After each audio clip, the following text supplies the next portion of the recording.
The first step to understanding economics is understanding where the hell it came from in the first place.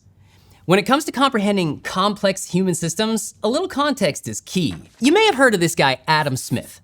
Beyond having one of the most generic names in the book, he's actually a pretty important guy. Some even consider him the father of economics. But it's pretty hard to boil down millennia of economic thought and pin it down on one guy, no matter how fancy his hairdo may be.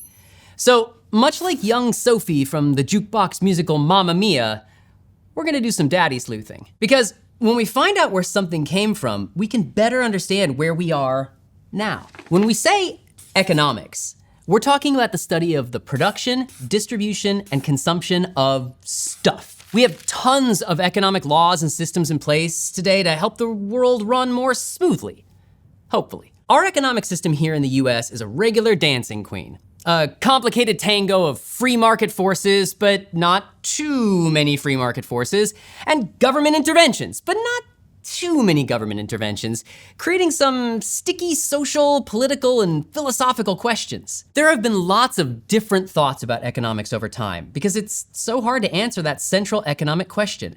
In a world of scarcity, where there's never enough time, money, or stuff for everyone, who gets what, when? And while our systems are really complicated, they aren't exactly perfect, and not everyone agrees on how they should work. Like a good therapy patient, or anyone who's ever sent anonymous letters to their 3 possible dads on the eve of their wedding, our modern economy can push off at least some of its hangups onto its parents. In this case, the father, because the history of economics is a whole lot like the rest of mainstream history, and the host of this series for that matter.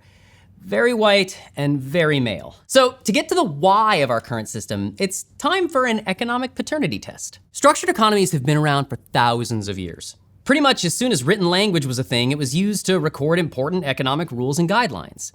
In Babylonia, the Code of Hammurabi included laws about taxes and trade, showing that people as early as 1750 BCE seemed to think big societies needed formal economic structures in order to run. And people weren't just thinking about the practical rules for a functioning economy. The idea of living a virtuous life was really on trend in ancient Greece. And in about 300 BCE, Aristotle wrote about economics not just as a practical framework for exchange, but a system loaded with the moral, political, and philosophical implications we understand today. Stuff like the relationship between wealth and power, or private property as a source of both progress and corruption. Now, like many questionable father figures, Aristotle was a raging misogynist, and also really problematically pro-slavery. But the guy did write a whole book called, succinctly, Economics. So understanding potential Papa Aristotle's context and ideas helps us understand that today's economic system isn't just about rules and math, everyone's 2 favorite things, but philosophy too. Another candidate for economic paternity is a 14th century North African philosopher and politician named Ibn Khaldun. Because Khaldun had spent time in the political sphere in an era when dynasties were turning over left and right, he believed that economic guidelines weren't just useful for individuals, but that the right policies were tied to political success. In other words, strong economic policies made strong kingdoms. Khaldun stressed the importance of labor via population growth, as well as a little thing known as the market force of supply and demand, which did a whole lot to influence our boy Adam Smith and our modern economic system. Arriving on the scene about 400 years later, the Scottish Smith was all about the free market, or the idea that economic markets can pretty much run themselves without government intervention. This built on the ideas of supply and demand Khaldun was all about, but it was also a reaction to the not-so-hot economic circumstances of his time. When Smith was starting out, the UK's economy was dominated by the government-backed monopoly, the East India Company, leading to tons of wealth inequality and pretty much no options for entrepreneurs who wanted to get into business themselves. Smith said that if the government would just butt out, market forces like scarcity and competition would form an invisible hand to guide the economy to orderliness, progress, and equality. Today, we call this laissez-faire capitalism, and it's where we get a whole lot of our modern-day systems.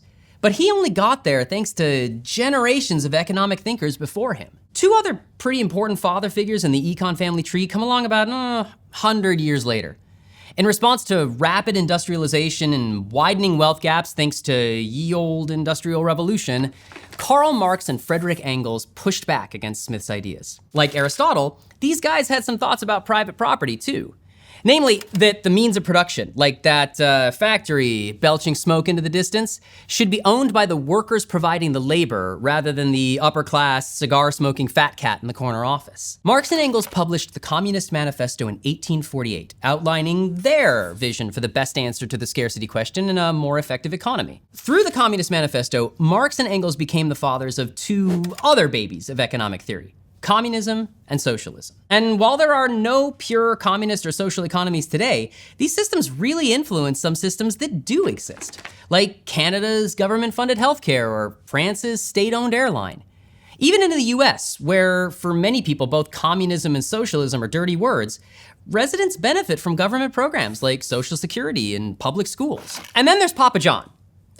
John Maynard Keynes, that is, who focused on macroeconomics, or the study of the economy overall, and where this course is really gonna spend some time. By looking at large-scale economic fluctuations, like the Great Depression of the 1930s, Keynes believed in big-picture economic patterns that could help set policies that would make life better for everyone. When it comes right down to it, none of our current economic thinking would exist without any of these guys. But we also wouldn't be here without William Darity Jr., who said economics needs to account for social factors like race, class, and gender. Or Abhijit Banerjee and Esther Duflo, who studied the economics of universal basic income. Or Swedish Europop band ABBA, who famously said, and I quote, "Money, money, money, always sunny in a rich man's world." If that's not a treatise on the accumulation of capital and the power that comes with it, I don't know what is. Or me, Matt Sopha, ASU professor, runner, certified Trekkie, and host of Study Hall Macroeconomics. Or even you, good YouTube viewer. That's because in the real world, economies are influenced by each and every human choice. Every past economic theory came directly from the context of the times, and today's systems are no different. We all make our economic system what it is today, and our actions today lead to real-life consequences that don't always line up with previous economic models. For the purposes of this course, the macroeconomic system we'll be looking at is market economics, which comes from Smith's ideas about market forces like supply, demand, and scarcity. You might have also heard it called capitalism. But like we literally just established, there's no one person responsible for how today's economy runs. While we think of the US economy as capitalist, the government still makes a lot of economic choices, like setting minimum wage, and some public ownership definitely exists. Take your local library or your city's mass transit system. So, as it turns out, economics is actually a whole lot like the fictional Sophie. It's made up by people, it doesn't know who its real father is, and the choices it makes aren't always perfect.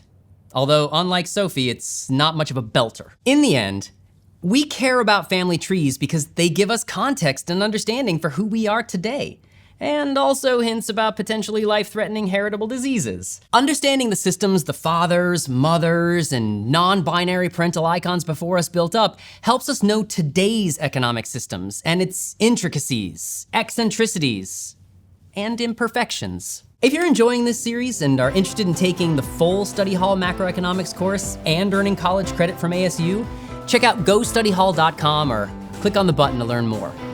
And if you want to help us out, give this video a like, a comment, and smash that subscribe button. Thanks for watching. See you next time.